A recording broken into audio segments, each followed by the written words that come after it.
Welcome to Rocking Finance, the Rock the Street Wall Street podcast. Real stories, real access, real paths into finance. Join us for candid, high-impact conversations with industry leaders sharing the insights, experiences, career pivots, and journeys that can help young women advance through the financial industry with great confidence. Today, I'm your host, Ashley Leftwich, CEO of Rock the Street Wall Street. Now let's rock finance. Hi, everyone. Dr. Linda Pajoel, thank you for joining us. You've worn many hats: educator, author, CEO. Could you start by sharing your background and the journey that brought you to founding Investornomy? Well, thank you very much, Ashley. And I'll just try to tell you the shorter version of that story. But a couple of years ago, I was a businesswoman doing my business going well. So everything was going good.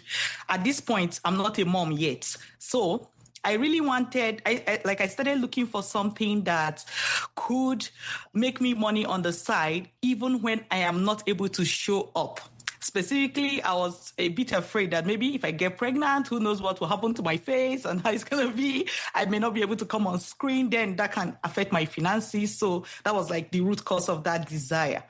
And to solve this problem, first of all, I wanted something that will make money for me, right? While I can, whether I show up or not. And to solve the problem, I decided that, I'm going to start a second business. I'll hire a bunch of people, give them money to do this business, right? That means I can make money without me being there. But it flopped. Because being a founder is a bit different. You have to come up with ideas all the time. It's not really so easy to just hire people and just assume they're going to take your dream to the moon without you being there. But one thing I also realized was that during this process, my stress level doubled because now I went from managing a full business to managing two businesses, like still being involved with the second business. So I just knew that, this wasn't working. But from the stress and everything, something happened. I had some hospitalization there, But what was interesting was that while all this was happening and I couldn't work and my worst fear has come to pass, that same year, my stock investment made 46% return on investment. So it was like, wow, I'm busy trying to see how I can start a second business, something that can bring me money whether I'm there or not. But there's something that is already doing it. So it was like an epiphany. So I decided that, I'm going to, focus on stock investing and all of that. Wow. I love that you articulated that epiphany moment. And at the same time, you were planning, to try to be ahead of all of that. And it's such an interesting combination. I come from a math and technology background, and translating data into that real world setting, as much as you try to prepare, those real world applications can really open the eyes for our students to opportunities in finance. So how has your own education and skill set shaped you in teaching investing? I get it. Like, I'm a dentist by background. I would say a former dentist because I don't practice anymore. I'm fully into investing now. But after dental school, I did go to University of Waterloo, where I did my graduate studies. Specifically, I was studying public health and health systems, but it was as if I was doing teaching as a minor because I did 4 certifications, University of Waterloo related certifications in teaching, specifically university teaching. So I thank God that my background from University of Waterloo learning how to teach is now helping me to teach properly. Can you tell us more about how you started as a dentist? You've had so many different roles, but you started as a dentist and then made your way into finance. Can you tell us more about that? Yeah. Okay. So by the time I was done with high school, right? This is a bit of bragging here, but necessary. I was the best graduating student from my high school, and it's expected that you go and read, like pharmacy, medicine, dentistry, those kind of courses, especially for someone in science classes that attended science classes. So that was exactly what I did. And I went to read dentistry. But I noticed that while I was still in dental school, I was drawn to things that have to do with speaking, talking to people. So while I was still in dental school, I started getting involved with community work. They were really dental related. Like you go out to talk to people about dentistry and, go to TVs as well, go to communities as well. So by the time I finished dental school, the following year, I was already applying to do public health masters because I felt like that was more of where I saw myself, something that has to do with public health.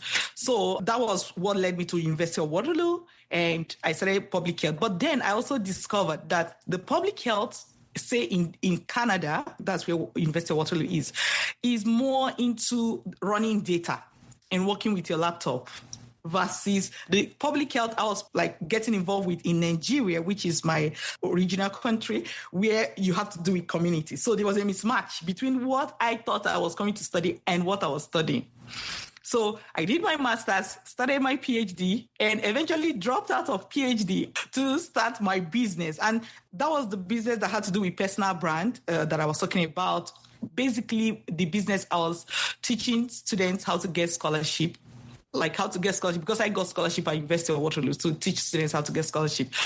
Anyway, but the summary, and I've already talked about how I got into the Investornomy, which is that business was doing well, but then I have to start a family, and I was now looking for what can I do that will give me money so that even when I'm not able to appear on screen or attend this event, I can still make money. That was how I entered into investing. But one thing, what is the connecting factor in all these pivots that I've had is searching for what is it that make your heart move, right? And you can start something, but don't feel stuck.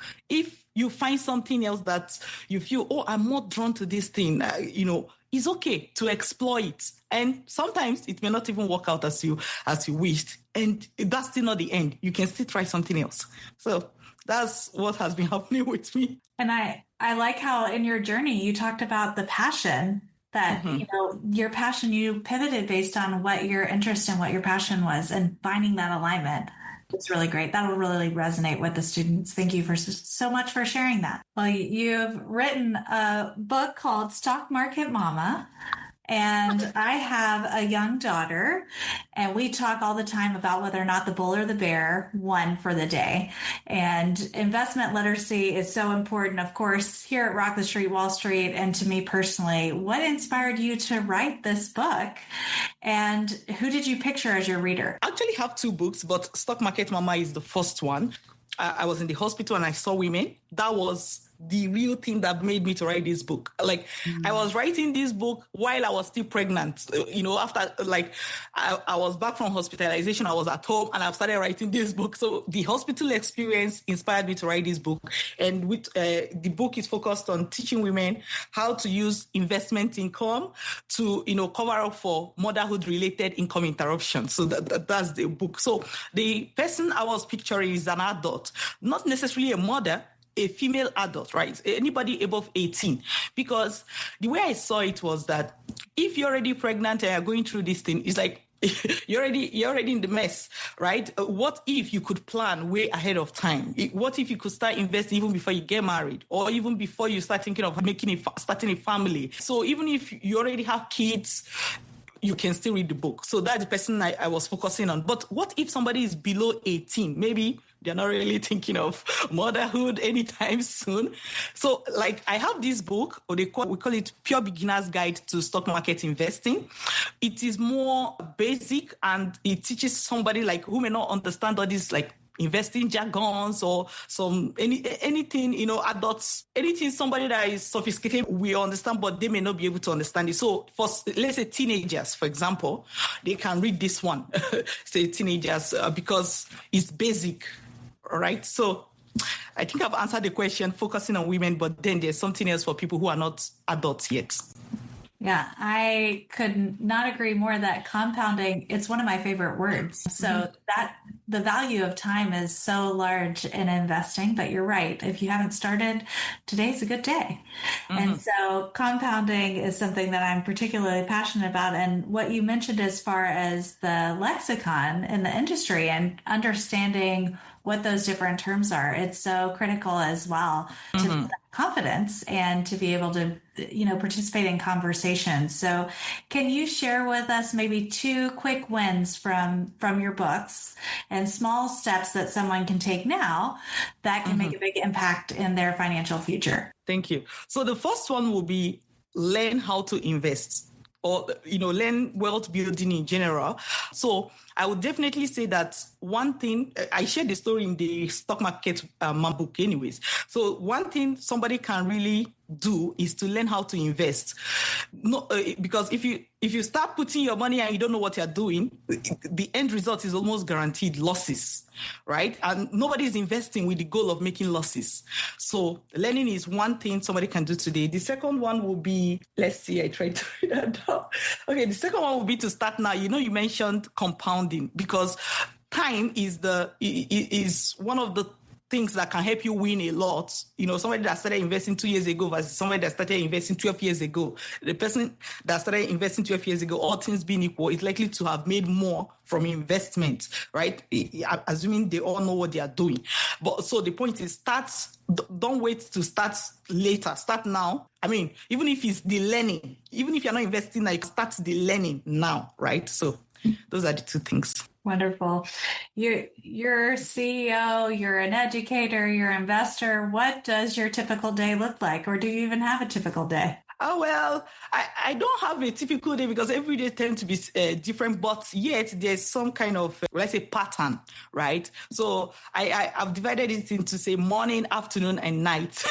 So most times my morning, I wake up, I check what is happening in the stock market, in stock market news, and see what's going on there. Okay, the afternoons, most times meetings, interviews, or maybe if I have an event to attend, that's majorly my afternoon. And also researching stocks, because sometimes that's part of my work, or maybe responding to, if a student have some critical questions that may require my attention, something we haven't come across before, I do chip in on that. Then at night is spending time with my daughter. I have a baby girl. Well, much younger than yours, so she's about 2 years now. So I spend time with my daughter, and I watch a lot of movies, and I learn a lot from movies. Anyway, that's what my day looks like. Well, we of course have students that probably also do that and are glad to hear that they aren't the only ones. We have students that have submitted questions, and they wonder how to balance the learning aspect, both our university students, our high school students, our young professionals. They're still looking at how to balance learning, their career building, and life outside of work. How have you navigated those demands in your own journey? Yeah, it can be pretty tough, especially when you have competing needs. And I think one thing that is easy to do is then to get overwhelmed and to get shut down.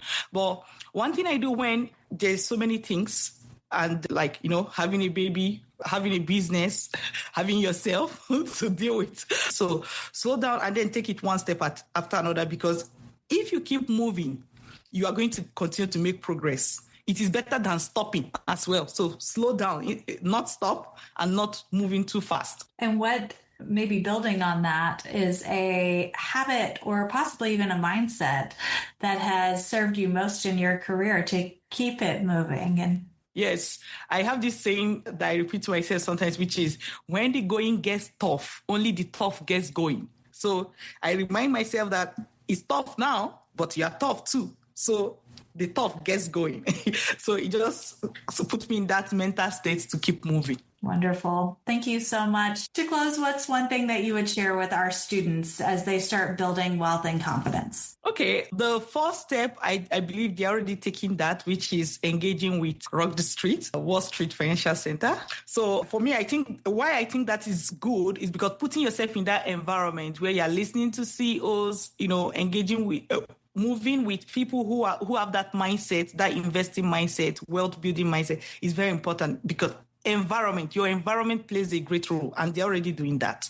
So on top of that, something else I would suggest is read more books. especially wealth building books. When some of the books that set me on the path of thinking of finance, that even first year in college, I was already investing. Like those days I read like Rich Dad, Poor Dad, Richest Man in Babylon. They are basic books. And thanks to my brother bought those books for me. I read them, but it made me to start saving, made me to start thinking of investing. You understand? Like I wasn't even really like investing much then, but those books helped. So I'll say anyone who is listening now, read more finance books, wealth building books. It will help. That's wonderful. Thank you for this conversation. And just as a reminder, it is powerful for you to arm yourself with knowledge and to continue learning. So take the first step, stay curious, and know that this industry is something that can benefit from your insights. Thank you for joining the conversation. Visit rockthestreetwallstreet.com to learn more. Make sure to follow and join us for the next episode. Until next time, let's keep rocking finance.